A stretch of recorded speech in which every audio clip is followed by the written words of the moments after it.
Un ano máis, os ribeirenses terán ocasión de visitar unha exposición de primeiro nivel. A mostra do Premio Internacional Jesús Núñez da Deputación da Coruña recala no Centro Cultural Lustres Rivas.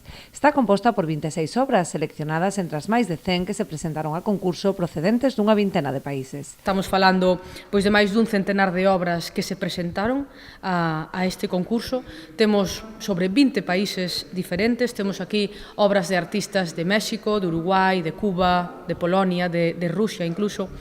Isto creo que deixa patente a amplitude de intereses, de temáticas, as técnicas e todos estes procesos e o que queren dicir os artistas con todas estas pezas. Destaca a obra gañadora 10 graos de Juan Carlos Escudero, realizada en Augaforte en relieve, xunto cos dous accésit que foron parar os artistas Mateus Patrick de Oliveira e Maite Pinto. A obra que resultou gañadora trátase de 10 grados de Juan Carlos Escudero García, esta obra que temos aquí, acompañada dos dous accésits que tamén tiveron premio e recoñecemento con esta nova convocatoria.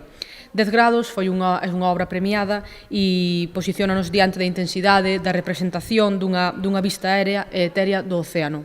Por aí un poquinho simula o tema das ondas do mar. Aqueles que non queiran perder esta mostra deben darse presa, posto que tan só permanecerá na Sala Ribeirense ata o 22 de febreiro.